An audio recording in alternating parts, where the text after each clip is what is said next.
Hi, so for my project, I decided to do it on HR 4674, which is the College Affordability Act.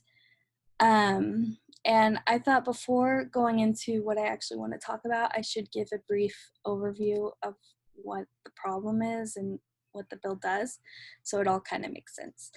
So from 2007 to 2013, the median income for American families actually fell 7%, while the tuition prices continued to rise 13% at public and private universities. And the total amount of student debt in America has reached over $1 trillion, with the average college student graduating with more than $29,000 in debt. Which obviously is a really big problem as it goes into limiting their availability to buy homes, to be able to afford basic living necessities if they have really high repayment plans to pay back the loans and things like that. So what this bill actually does, it has a lot of things involved on what it does for the higher education system. So I decided to just pick a couple of the main ones. And that is, it tackles the rising cost of tuition, obviously. It increases the value of Pell Grants. It makes existing student loans cheaper and easier to pay off. It holds schools accountable for student success. It helps improve graduation rates and prevent for-profit schools. So for my presentation, I want to focus on the importance of a social media campaign and the impact it can have in the advocacy process. So who uses social media? All of this information is from the Pew Research Center, and they started gathering all this data in 2005. So that's when all this started, and then it ended in 2018, 2019, when they released all of this. So who uses social media? In 2005, when they first started this, they found that only 5% of US adults had at least one social media site. So it still hadn't really caught on yet. It was super new. No one really used it too much. In 2011, about half of all US adults used at least one social media site. And then in 2018, it was found that over 72% of all US adults used at least one social media site. So that's a lot of growth in a very short period of time. I mean, that's just a couple of years, really, for it to grow that much. So then they broke it down by age. To see who is using social media. So in 2006, it was mostly young adults, the age range 18 to 29, which you can see from the dark blue line at the very top. And then for each age range, it actually went down a little bit more. So it was a little less than for the 30 to 49 year olds. It was even less for the 50 64 year olds, and then 65 on up was a little less. But you can see for each one, they all did increase over time, just like with who had at least one site in the last graph. It's really consistent with that. It shows that yeah, more people are using it. Even the older adults, as they get older, they're starting to figure it out and use it and find that it's useful for them.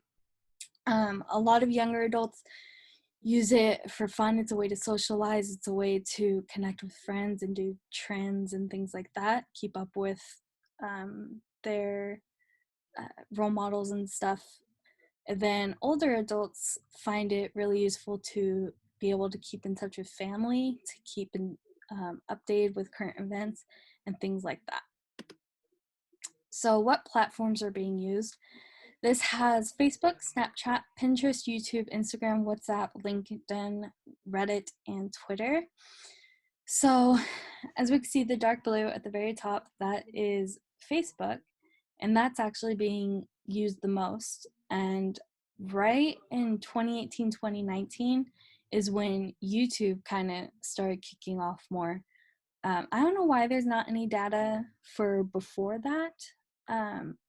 But in 2018, 2019, it really started getting attention and being recognized. And then below that, we have Instagram, and then Pinterest, and then after that, they all kind of are really close together and start to blur a little bit.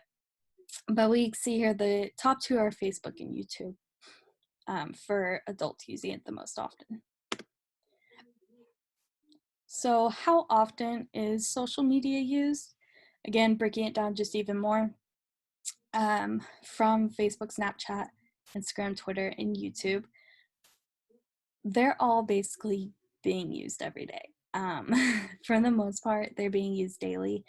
After that, it's really common to be used weekly, and then it's not so common to be used less often.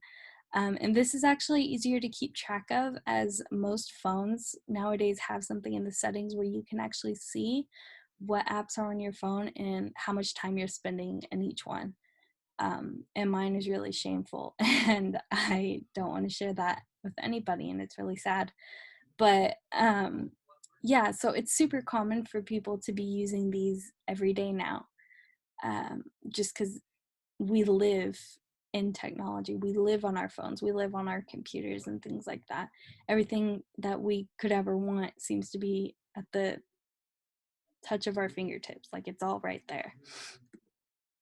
So what is my plan? So for the advocacy to help get this bill passed, I want to utilize YouTube and Facebook because they were found to be the most used ones among the age groups. Facebook being used mostly for the older adults, and then YouTube is really common among young adults. So what I would like to do is to have a flyer, just a really simple flyer that can be posted on Facebook. They have ads all the time. I think it's like every fourth post is actually in an ad.